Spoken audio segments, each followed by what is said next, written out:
Okay, आजको हाम्रो topic चाहिँ सिआरभिओ छ।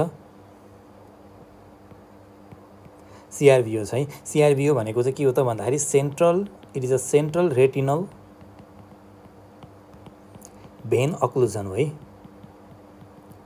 सेन्ट्रल रेटिनल भेन अक्लुजन हो। ओके, यो चाहिँ केही आउन क्वेसन चाहिँ इम्पोर्टेन्ट त त्यस्तो इम्पोर्टेन्ट छैन, बट स्टिल आउन सक्छ। त्यही भएर चाहिँ आज हामी चाहिँ सेन्ट्रल रेटिनल भेन अक्लुजन पढ्छौँ है।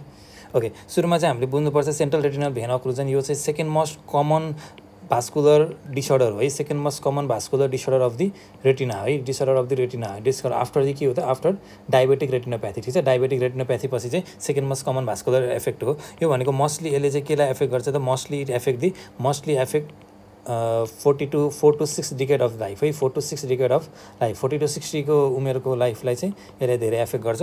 अर्को कुरा गर्ने हो भने चाहिँ it is a more common हुन्छ है। सेन्ट्रल रेटिनल भेन अक्लुजन चाहिँ मोर कमन दिन के हुन्छ त जुन आर्टेरियल अक्लुजन हुन्छ त्योभन्दा मोर कमन हुन्छ। ठिक छ, सेन्ट्रल रेटिनल आर्टेरी अक्लुजन भन्दा के हुन्छ मोर के हुन्छ त मोर कमन हुन्छ। अब यसको चाहिँ रिस्क फ्याक्टरहरू जानौँ। रिस्क फ्याक्टरहरू अथवा इटियोलोजी भनेको एउटै भयो। रिस्क फ्याक्टरहरूमा चाहिँ हामीले चाहिँ के हुन्छ भन्दाखेरि एउटा चाहिँ ओल्ड एजमा हुन्छ है, एउटा चाहिँ केमा हुन्छ ओल्ड एजमा हुन्छ। अर्को भनेको चाहिँ जुन ओसिपीहरू मान्छेले कन्जम्सन गरिरहेको त्यसले पनि गराउन सक्छ। अर्को भनेको चाहिँ स्मोकिङले गर्छ, एकदमै कमन भनेको स्मोकिङले गर्छ। अर्को भनेको हाइपरटेन्सनले गर्न सक्छ हैन। अनि अर्को भनेको तिम्रो ब्लड भिस्कोसिटी सिन्ड्रोमले गर्न सक्छ। ब्लड भिस्कोसिटी सिन्ड्रोमले नि गर्न सक्छ। अनि अर्को भनेको केले गर्छ त अरू भनेको चाहिँ हाइपरटेन्सन भयो, अर्को भनेको डायबिटिजले गर्न सक्छ हैन। अरू भनेको केले गर्न सक्छ त अरू भनेको जस्तै अर्बिटल सेलुलाइटिसहरूले गर्न सक्छ हैन। अनि चाहिँ हाइपरलिपिडिमियाले पनि गर्न सक्छ। हाइपरलिपिडिमियाले पनि गर्छ। हाइपरलिपिडिमिया जस्तै लोकल कजेजहरू पनि छ। लोकल कजेजहरूमा के पर्छ त अर्बिटल सेलुलाइटिस पर्छ। लोकल कजेजहरूमा चाहिँ के हुन्छ अर्बिटल सेलुलाइटिसहरू पर्छ हैन। अनि क्याभर्नस साइनस थ्रोम्बोसिस पर्छ है। के क्याभर्नस साइनस है CAVRNOUS है। क्याभर्नस साइनस थ्रोम्बोसिस है, क्याभर्नस साइनस थ्रोम्बोसिसहरू पर्छ है। ओके ल यही नै हो। अब यसमा जान्नुपर्ने भनेको चाहिँ अब हामीले जान्नुपर्ने भनेको चाहिँ क्लिनिकल फिचर र साइन एन्ड सिम्पटमहरू जानौँ है। ओके, क्लिनिकल फिचर यो टाइपहरू पहिला बुझौँ त। सरी, यसको चाहिँ पहिला हामी जानौँ प्याथोजेनेसिस है। प्याथोजेनेसिस ओके, प्याथोजेनेसिसमा चाहिँ सुरुमा जान्नको लागि चाहिँ हाम्रो प्याथोजेनेसिस चाहिँ के हुन्छ भन्दाखेरि कुनै पनि सेन्ट्रल रेटिनल भेन अक्लुजनको लागि चाहिँ पहिला त के भयो त भेन अक्लुजन भयो। ठिक छ, सेन्ट्रल रेटिनल भेन अक्लुजनको लागि के भयो त पहिला भेन अक्लुजन भयो। अक्लुजन अफ द भेन भएन, अक्लुजन अफ द भेनको के भयो त अक्लुजन भयो। भेनको के भयो त अक्लुजन भयो। भेन अक्लुजन हुने बित्तिकै एउटा के कुरा हुन्छ त यसमा भन्दाखेरि भेन अक्लुजन भएपछि त के हुन्छ इन्क्रिज के हुन्छ त भेनस प्रेसर हुने भयो हैन। भेनस प्रेसर बढ्ने भयो। भेनस प्रेसर हुनेपछि दुईटा कुरा गर्छ, कि त हाइपोक्सिया गराउँछ हैन। हाइपोक्सिया गराएपछि के भयो त रेटिनाइटिस प्रोलिफरेन्स भयो। रेटिनाइटिस के भयो त प्रोलिफरेन्स भयो हैन। कि त अर्को के गराउँछ त कि त हाइपोक्सिया नभएर अर्को एक्स्ट्राभाइजेसन अफ दि ब्लड गराउँछ। ठिक छ, this is the pathogenesis of the central retinal vein occlusion हो। के हुँदो रहेछ अरे त सुरुमा तिम्रो भेन अक्लुजन भयो। भेन अक्लुजन भएपछि भेनस प्रेसर बढ्ने भयो। भेनस प्रेसर बढेपछि दुईटा कुरा हुन्छ, कि त हाइपोक्सिया हुन्छ कि त एक्स्ट्राभाइजेसन अफ द ब्लड हुन्छ। हाइपोक्सिया भयो भने रेटिनाइटिस प्रोलिफरेन्स हुन्छ। एक कुरा नै लेख्ने है। अब त्यसपछि चाहिँ यसको टाइप्स हुन्छ, दुई प्रकारको टाइप्स। एउटा चाहिँ हामीले चाहिँ नन स्केमिक पनि भन्छ, अर्को भनेको स्केमिक पनि हुन्छ। के हुन्छ नन स्केमिक सिआरभिओ र स्केमिक सिआरभिओ हुन्छ। अर्को भनेको ब्रान्च रेटिनल भेन अक्लुजन पनि हुन्छ है। तिनवटा भयो होइन। यसको त कतिवटा टाइप्स हुन्छ त तिनवटा टाइप्स हुन्छ। एउटा नन स्केमिक सिआरभिओ, अर्को भनेको स्केमिक सिआरभिओ, अर्को भनेको ब्रान्च रेटिनल भेन अक्लुजन। अब हामी जानौँ नन स्केमिक र स्केमिक चाहिँ इम्पोर्टेन्ट छ। नन स्केमिक र स्केमिकमा चाहिँ ल okay, this is the non ischemic, this is the ischemic है।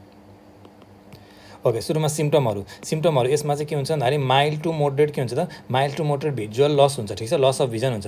माइल्ड टु मोडरेट के हुन्छ त भिजुअल लस हुन्छ। Mild to moderate visual loss है। माइल्ड टु मोडरेट के हुन्छ त लस अफ भिजन हुन्छ। यसमा के हुन्छ सिभियर के हुन्छ त लस अफ भिजन हुन्छ। ठिक छ, यसमा चाहिँ के हुन्छ युनिल्याटरल के हुन्छ ब्लड भिजन हुन्छ हैन। यति नै यसको के हो त साइन सिम्टम्सहरू। अब हामी साइनमा जाम। साइनमा सुरुमा साइनमा के हुन्छ भन्दाखेरि यसमा चाहिँ के हुन्छ त डिक्रिज भिजुअल एक्युटी भयो। ठिक छ, डिक्रिज भिजुअल एक्युटी भयो। यसमा चाहिँ के हुन्छ मार्कली डिक्रिज के हुन्छ त भिजुअल एक्युटी हुन्छ। एकदमै एज लेस देन 6/60 भन्दा नि कम हुन्छ कि। अर्को भनेको के हुन्छ त भन्दाखेरि भिजुअल फिल्ड चाहिँ के हुन्छ यसमा नर्मलै हुन्छ। तर भिजुअल फिल्ड चाहिँ यसमा के हुन्छ त एफेक्टेड भइसकेको हुन्छ। ठिक छ, भिजुअल फिल्ड पनि एफेक्टेड हुन्छ।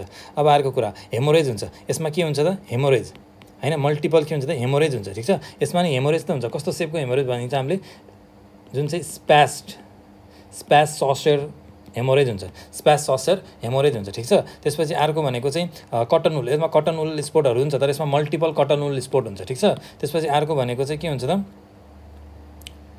प्युपिलरी, यसमा नर्मल प्युपिलरी हुन्छ, नर्मल प्युपिलरी रियाक्सन हुन्छ तर यसमा ऱ्यापिड एफरेन्ट प्युपिलरी डिफेक्ट हुन्छ, ठिक छ, आरएपिडी हुन्छ। त्यसपछि ल हेर त यति नै हो होइन, हेमोरेज भयो। अब यो अनि दुईटैमा के हुन्छ सिएमई चाहिँ दुईटैमा हुन्छ है, सिएमई चाहिँ दुईटैमा हुन्छ किनकि एडीमा सिस्टेड म्याकुलर एडीमा चाहिँ दुईटैमा हुन्छ। अब यसको इन्भेस्टिगेसन गर्नको लागि पनि हामीले चाहिँ एउटा चाहिँ ओसिटी इन्भेस्टिगेसन गरिन्छ, ओसिटीमा चाहिँ दुईटैमा सिएमई देखिन्छ होइन। अर्को भनेको चाहिँ हामीले गर्ने भनेको चाहिँ एउटा चाहिँ एन्जियोग्राफी गर्छौँ होइन, एन्जियोग्राफीमा चाहिँ एउटामा लिकेज देखिन्छ, एउटामा लिकेज र ब्लकेज दुइटै देखिन्छ है। यसमा चाहिँ के देखिन्छ त, यसमा चाहिँ लिकेज गरिन्छ, यसमा चाहिँ के देखिन्छ नन स्केमिकमा चाहिँ लिकेज देखिन्छ, तर स्केमिकमा चाहिँ के हुन्छ लिकेज पनि देखिन्छ अर ब्लकेज देखिन्छ, लिकेज नै हुनसक्छ ब्लकेज पनि हुन्छ, स्केमिक भइसक्यो नि त त्यही भएर लिकेज र ब्लकेज दुइटै हुनसक्छ।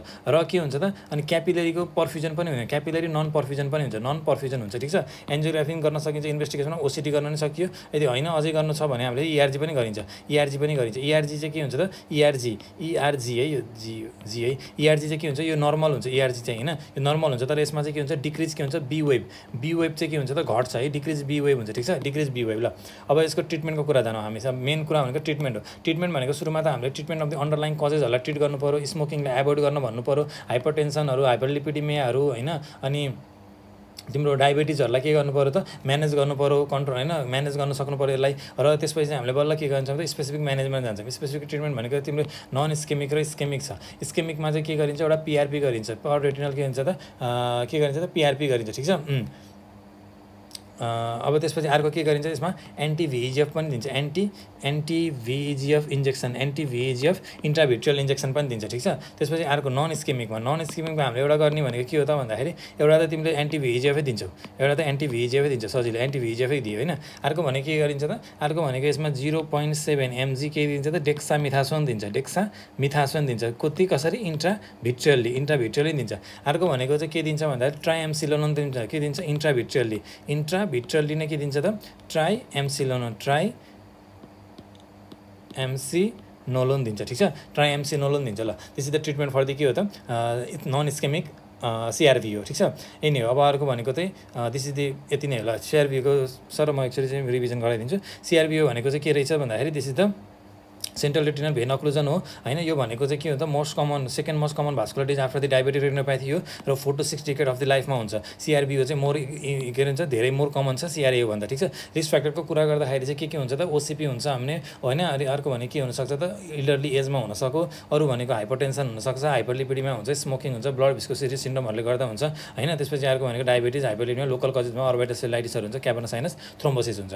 त्यसपछि हामी जान्छौँ टाइप्समा भनेको एउटा नन स्केमिक सिआरबी हुन्छ, अर्को भनेको स्केमिक हुन्छ, अर्को भनेको बिआरबिओ पनि हुनसक्छ। यसको प्याथोजेनेसिसको कुरा गर्दाखेरि के भयो त सुरुमा भेनस प्रेसरहरू चाहिँ के भयो त अक्लुजन अफ द भेन भयो होइन। अक्लुजन अफ द भेन भएपछि भेनस प्रेसर बढ्यो, भेनस प्रेसर बढेपछि दुईवटा कुरा हुन्छ, कि त हाइपोक्सियामा जान्छ, हाइपोक्सियाबाट गयो हुन्छ रेटिनाइटिस प्रोलिफरेन्समा जान्छ होइन भने केमा जान्छ त एक्स्ट्राभेजेसन अफ द ब्लड हुन्छ। यही कुरा नै के हो त यसको प्याथोजेनेसिस हो। अब यसको क्लिनिकल फिचरको कुरा त नन स्केमिक र स्केमिक भनेर लेख्यौँ सुरुमा सिम्टमहरू। यसमा चाहिँ के हुन्छ जहिले पनि सिभियर लस अफ भिजन हुन्छ भने यसमा mild to moderate severe loss of vision र mild to moderate loss of vision र युनिल्याटरल ब्लड भिजन हुन्छ। तर साइनहरू चाहिँ के हुन्छ त डिक्रिज भिजुअल एक्युटी हुन्छ, यसमा चाहिँ मार्कली डिक्रिज भिजुअल एक्युटी हुन्छ। भिजुअल फिल्ड के हुन्छ यसमा नर्मल हुन्छ तर भिजुअल फिल्ड यसमा के हुन्छ एफेक्टेड हुन्छ। हेमोरेज हुन्छ, हेमोरेज यसमा हुन्छ, यसमा नि के हुन्छ त हेमोरेज त हुन्छ तर यसमा चाहिँ कस्तो हेमोरेज भन्छ त स्प्लाट ससेट सेप हेमोरेज भन्छ। के भनिन्छ स्प्लाट ससेट सेप हुन्छ है, एक्जुरेटहरू पनि हुन्छ, हेमोरेज र एक्जुरेट दुइटै हुन्छ। तर यसमा चाहिँ के हुन्छ त यसमा चाहिँ हेमोरेज चाहिँ के हुन्छ कस्तो प्रेजेन्ट हुन्छ स्प्लास साउस सेप हेमोरेज भन्छ है। त्यसपछि अर्को भनेको के हुन्छ त यसमा सिएमई दुईटैमा सिएमई हुन्छ, नर्मल प्युपिलर रियाक्सन हुन्छ, नर्मल प्युपिलर रियाक्सन भयो होइन। त्यसपछि चाहिँ एउटा इम्पोर्टेन्ट चाहिँ